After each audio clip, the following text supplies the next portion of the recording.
Hey guys, it's Kaya Munn here, portrait photographer and creative artist based in beautiful Denver, Colorado, with guest star Jacqueline. She is one of my favorite things that I use in the studio, potentially one of my best purchases I ever made to help me learn lighting in the beginning.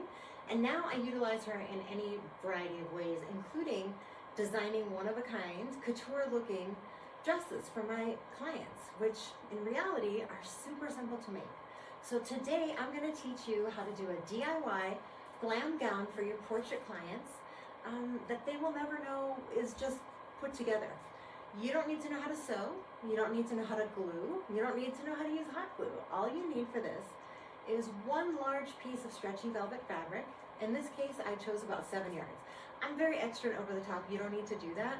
4 yards is more than enough, but for me, I really, if you can see, I like to pull it at the bottom. I also like to extend it towards my camera and shoot really low so that it just looks like this flowing material that goes on forever. So that is why I chose 7 yards, but you can do it for much less. So you need one piece of long stretchy velvet fabric in whatever your favorite color is, or your client's favorite color. And you also need a 1.5 to 2 inch piece of elastic. I cut mine to be extra long so that it would fit a variety of my clients. I can just safety pin it or clamp it in the back, and that way it's highly adjustable. So I recommend that you do that. You will need, as I just said, some safety pins or some small A-clamps or whatever clamps you have handy in the studio so that you can put it in the back. As for the accessories, I got the necklace and the belt online at Hot Miami Style. So those are, you don't have to have them. It actually looks quite beautiful without. So that's just up to you how you want to adorn it. So let's talk about how we do it, right? And why we do it. So the reason that I like to create one-of-a-kind designs, it goes back to me being a kid, quite frankly. Like I had those little fashion design books where I would, you could like place a different top here, a hat, a purse, a skirt. I love designing things. And even though I'm painfully untalented when it comes to drawing things, my stick figure models were like incredible because I have a great visionary type of mind. I don't have some other skills that you might have, but for me, that's one of those things that I've always had that has always been a great asset to me in life, and especially in my photography business. And because I know a lot of people don't share that same talent, I feel like it's a really good opportunity for me to share something with you that's relatively simple for you to learn and implement, and will give you a big gain from your business. So like I said, I grew up using design books for fashion. I designed many of my own belly dance costumes. I've designed costumes for other dancers. I've designed my own boudoir shoot clothes. I've designed wardrobe for my clients, boudoir, glam, fitness. Like I love doing that for fashion. It's a passion of mine. So let's get to it on how we put this together. The first thing you want to do, whether you're using 4 yards or 7 yards, is you want to lay your fabric out, and you want a nice, good pair of cutting shears. That I would recommend, especially if you're going to get into doing your own types of dresses or flowing fabrics. Over the counter is not really good. I recommend you get them professional shears from a craft store, but if that's all you have, it's all you have, go for it. Don't limit yourself. Just if you want a little more, a cleaner line out of it, then I would recommend using professional shears.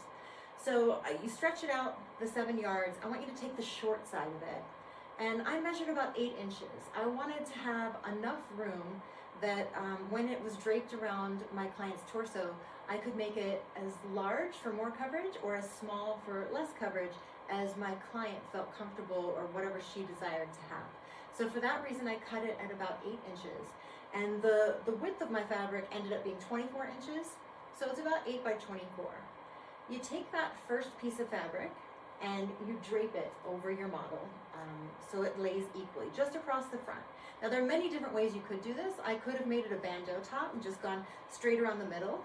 I could have crisscrossed it in the front for a little bit of variety, but I really, when she talked to me, she wanted to be powerful and strong, and she wanted to tap into that sensual side. And so I thought being a little more revealing would be exciting for her and be kind of dipping her toes in the pool of new territory of strength and beyond.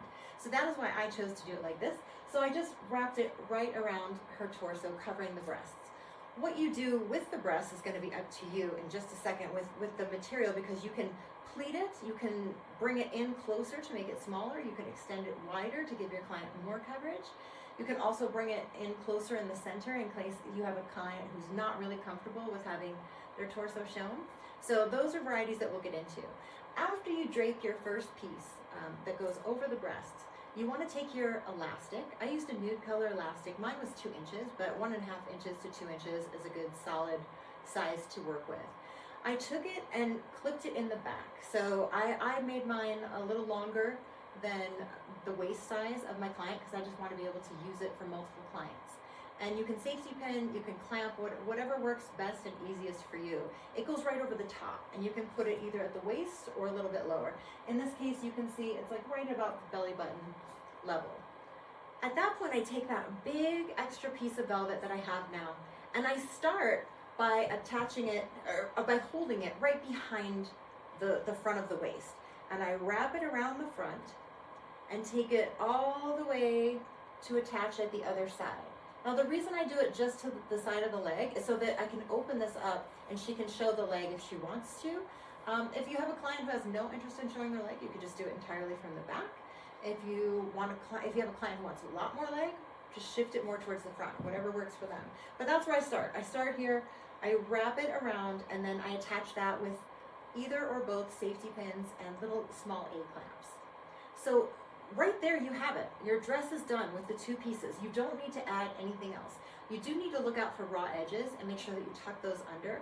The raw edges, if you're not familiar, are either the part that you cut or the part that's the edge of the fabric that, you know, usually there's like 1/2 inch or less.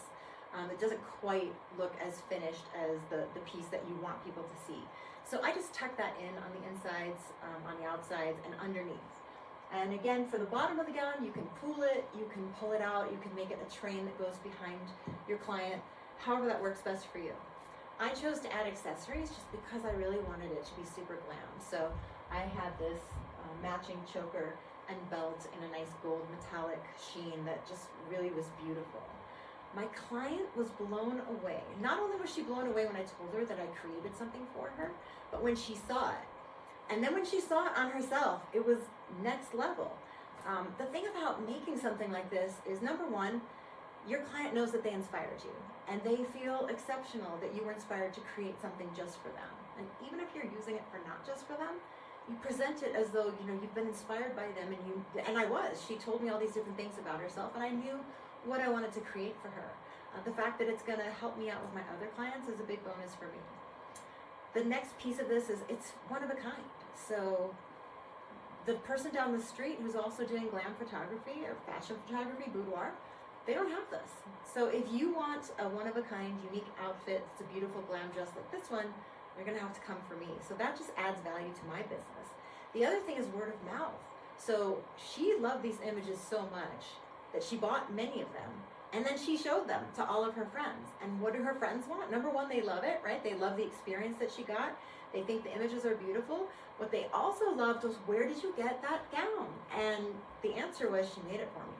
So there's something really extra special about potential clients as well as your clients knowing that you are somebody who will go the extra mile, who will create something extra special just to make them feel beautiful and empowered and special.